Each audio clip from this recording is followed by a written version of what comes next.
Imagine being the king of late-night television for 30 whole years.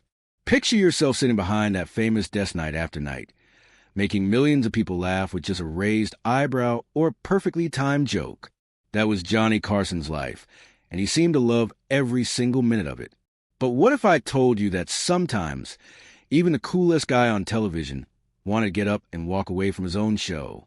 Tonight, we're going to talk about the 8 guests who pushed Johnny Carson so far that they actually made him hate doing the job he normally loved. These weren't just awkward conversations or boring interviews.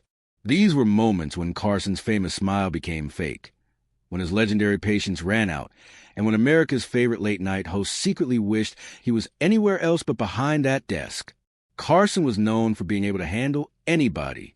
Shy actors, crazy comedians, politicians, movie stars. He could make them all look good and keep the conversation flowing. But sometimes, guests would show up who either didn't understand the rules or simply didn't care about them. And when that happened, television magic turned into television torture. So grab some popcorn and get comfortable, because we're about to pull back the curtain on the times when even Johnny Carson's legendary cool almost cracked completely. Bob Hope, the legend who became a commercial. Let's start with someone who might surprise you.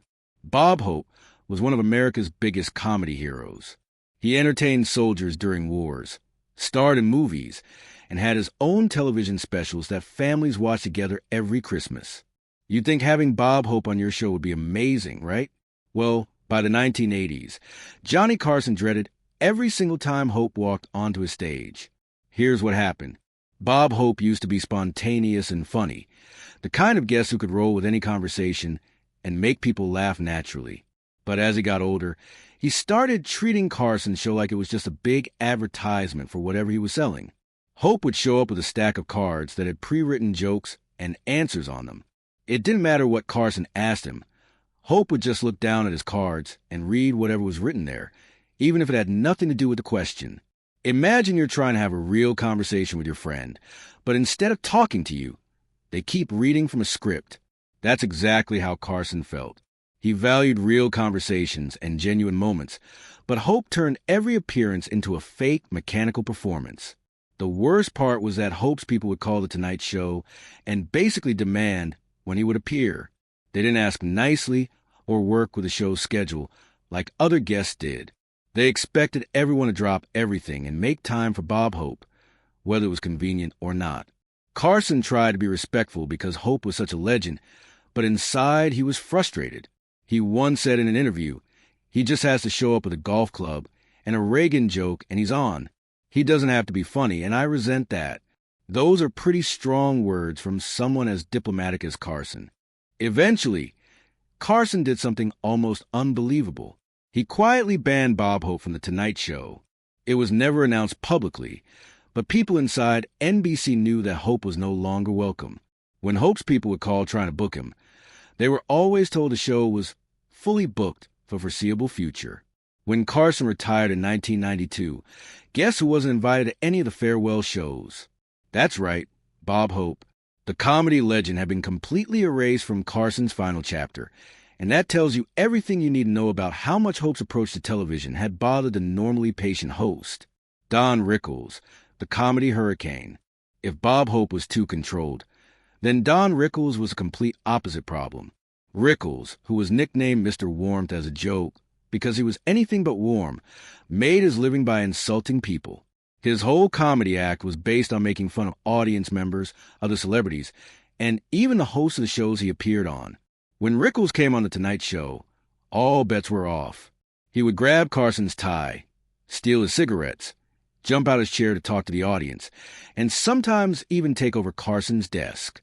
Imagine someone coming into your house and rearranging all your furniture while you're still sitting in the living room.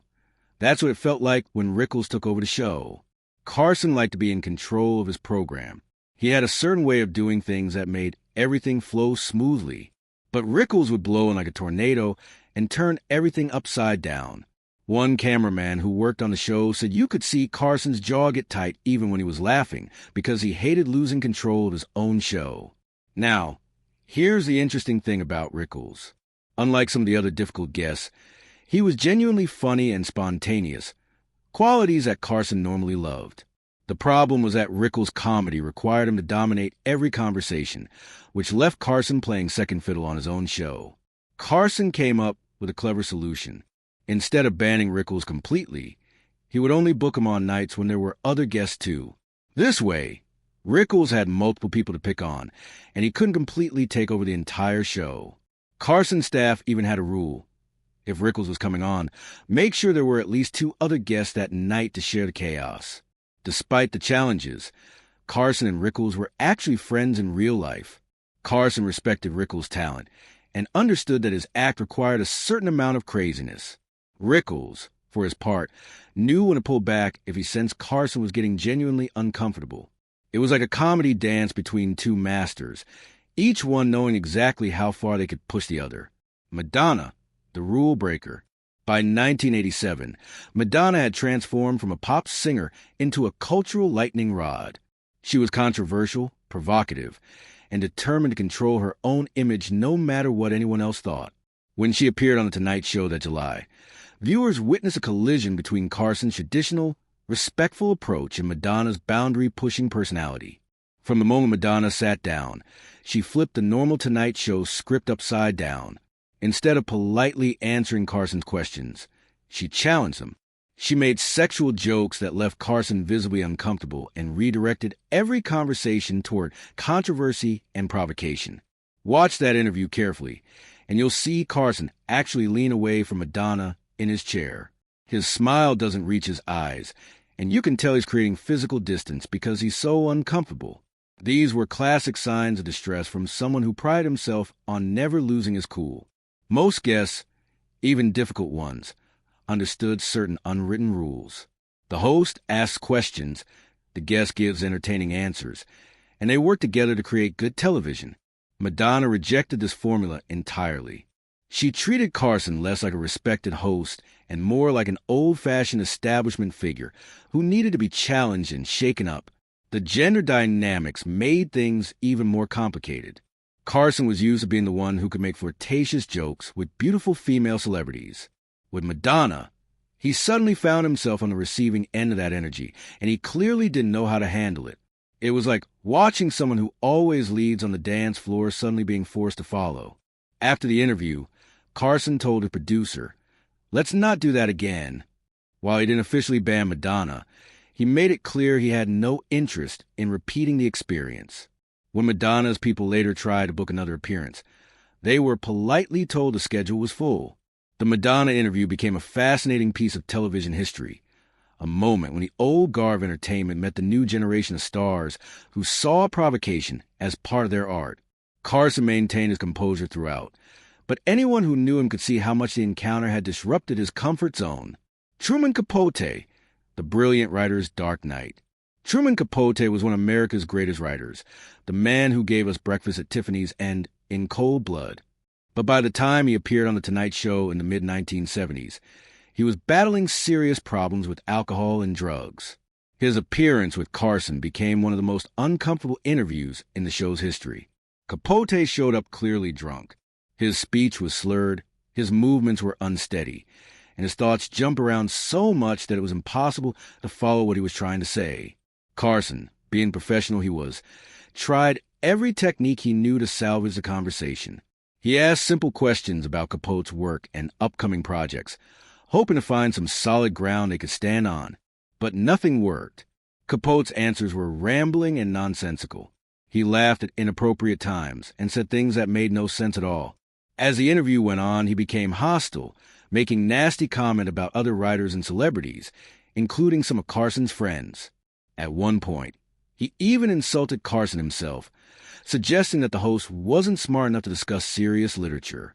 You could see Carson calculating whether to end the segment early. He had the power to cut things short if they were going badly, but he also believed strongly that a host's job was to make even difficult guests look as good as possible. With Capote, that became impossible. The audience reaction made everything worse. At first, people laughed because they thought maybe Capote was putting on an act or being deliberately silly. But as it became clear that he was genuinely impaired and struggling, the laughter died away. The studio became filled with an uncomfortable silence that made everyone wished they were somewhere else. Carson never talked about the Capote interview in later years, but his actions spoke loudly. Truman Capote was never invited back to The Tonight Show. When Capote's name came up in production meetings, Carson would simply shake his head and say, "I think we had quite enough of Mr. Capote." This interview showed a side of Carson's character that people didn't always see. While he could be tough with guests who were boring or self-centered, he showed genuine compassion for people who were battling serious personal problems. The Capote interview crossed a line from awkward television into something that felt like taking advantage of someone who needed help, not a camera point at him. Shelley Winters, the guest who never stopped talking. Shelley Winters had won 2 Academy Awards and was one of Hollywood's most respected actresses. She was also, as Carson discovered over many, many appearances, one of the most exhausting guests in Tonight Show history. Winters had a stream of consciousness way of talking that could test the patience of a saint. Here's how a typical Shelley Winters appearance would go. Carson would ask a simple question, hoping to start an interesting conversation. Winters would begin to answer, but then immediately go off on a tangent about one of her famous ex-husbands or some random story from her past. When Carson tried to steer the conversation back to the original topic, Winters would interrupt him with yet another unrelated story, creating a conversational ping-pong match that Carson almost never won. Carson had a subtle tell when guests were losing his attention. He would start drumming his fingers on his desk very lightly, so quietly that most people wouldn't notice. With most guests, you might see this happen once or twice during an interview. With Shelley Winters, it was practically continuous throughout the entire segment. What made Winters particularly challenging was that she seemed completely oblivious to social cues. When Carson would try to wrap up a story that had gone on too long, she would keep going as if she hadn't noticed. When he would try to ask a question, she would talk right over him. When he would shift his body language to signal it was time to move on, she would settle even more firmly into her chair and launch into another lengthy story. People in the audience could see the struggle on Carson's face.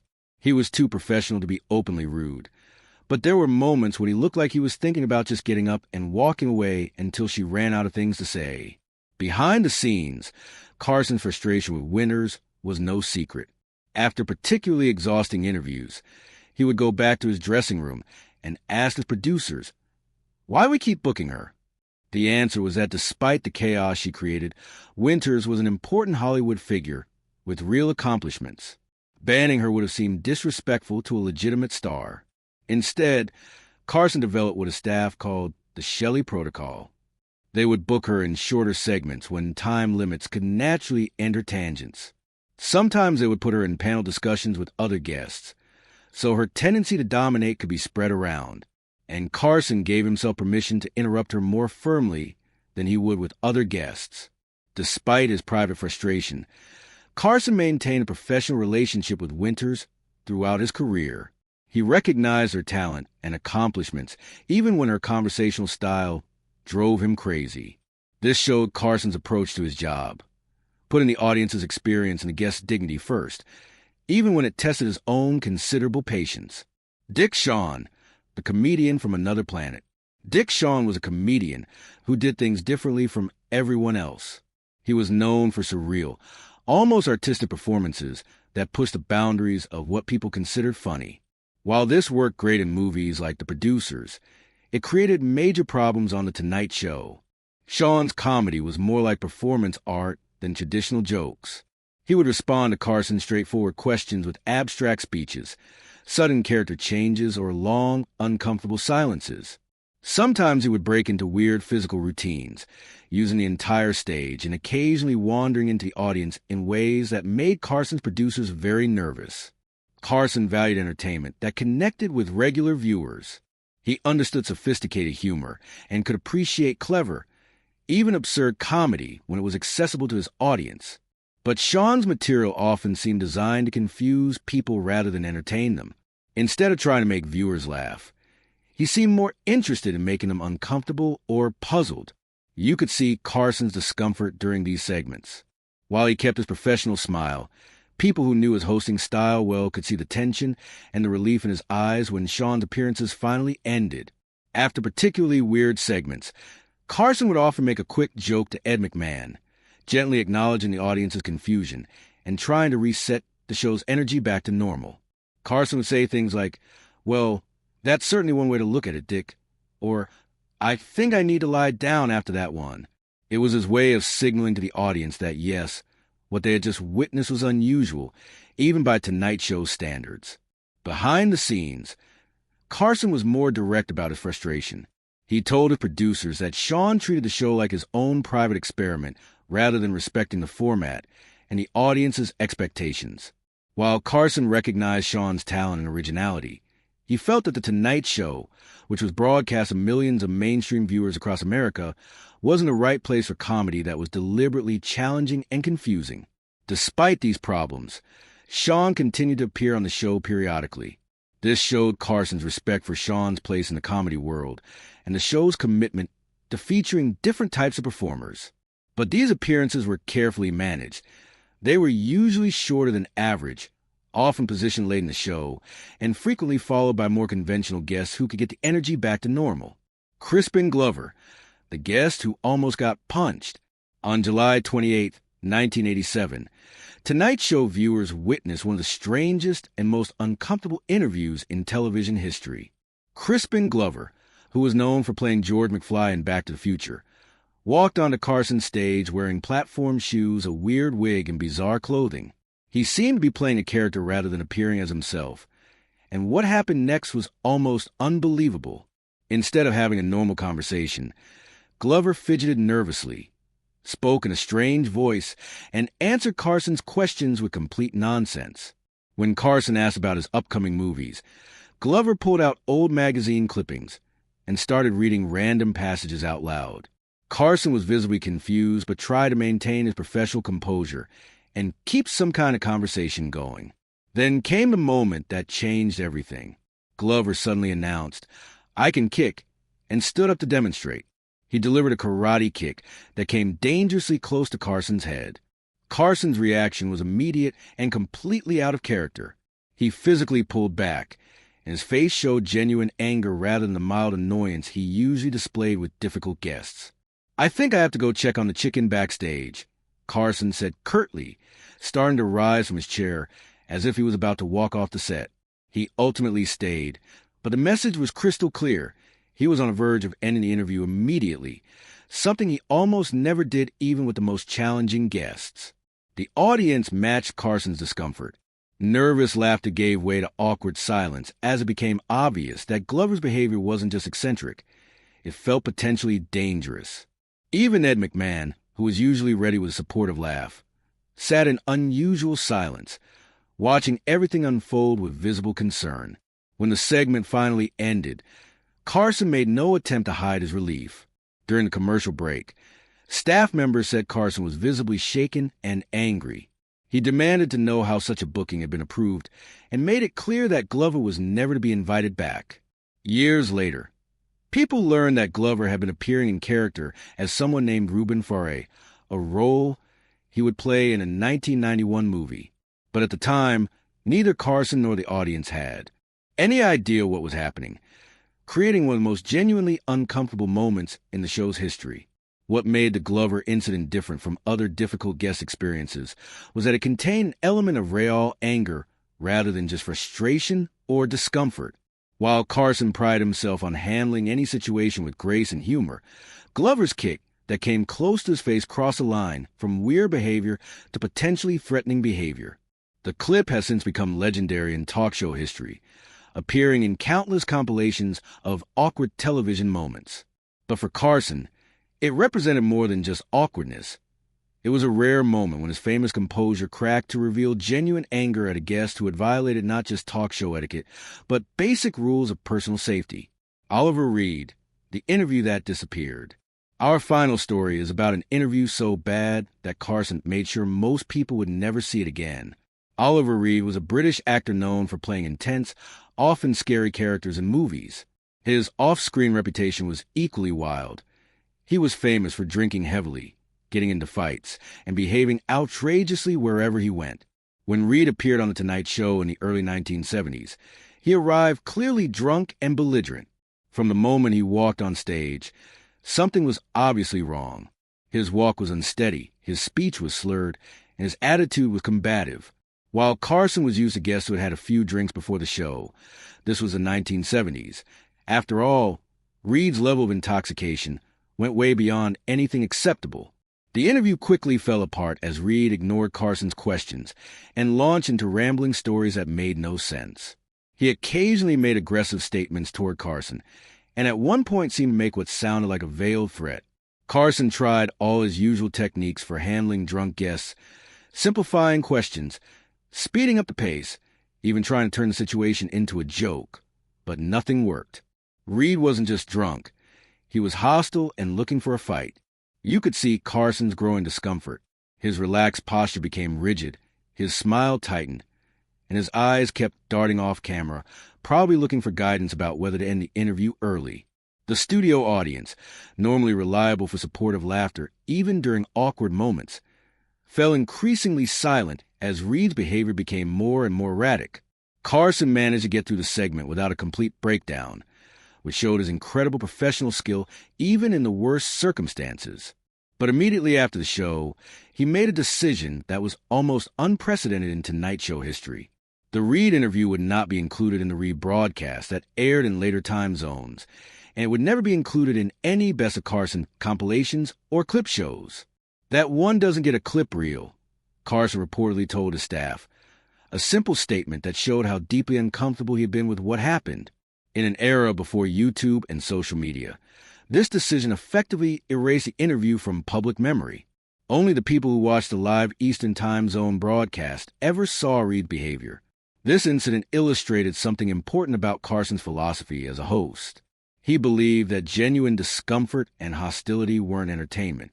While other hosts might have replayed such an interview for its shock value or used the controversy for publicity, Carson saw nothing valuable in showing a guest at their absolute worst, especially when that worst involved behavior that crossed the line from eccentric to genuinely unpleasant. Reed was never invited back to The Tonight Show during Carson's entire career. When his name would come up in production meetings, Carson would simply say, "I think we've seen quite enough of Mr. Reed." It was one of the rare instances of Carson explicitly blacklisting a guest, reflecting not just personal dislike, but fundamental belief about the kind of television he wanted to create. The man behind the smile. These 8 guests reveal something fascinating about Johnny Carson that most people never got to see. Behind that perfect smile and unflappable demeanor was a man with very specific ideas about how television should work and what his audience deserved. He believed in spontaneity, but within structure. He appreciated edginess, but not at the expense of basic respect. He valued authenticity above all else, which is why guests who were fake, hostile, or completely out of control made him so uncomfortable. Carson's reactions to these difficult guests also showed his incredible professionalism. Even when he was frustrated, angry, or uncomfortable, he rarely let it show completely. He found ways to manage difficult situations, protect his audience from truly unpleasant television, and maintain his dignity as a host. These weren't just the actions of a skilled performer. They were the choices of someone who understood that millions of people invited him into their homes every night and trusted him to provide quality entertainment. For 30 years, Johnny Carson made being the king of late-night television look effortless. But as these stories show, even the smoothest professional can be pushed to their limits. The remarkable thing about Carson wasn't that he never encountered difficult guests. It was how he handled them with such grace that most viewers never realized how much some of these encounters tested his legendary patience.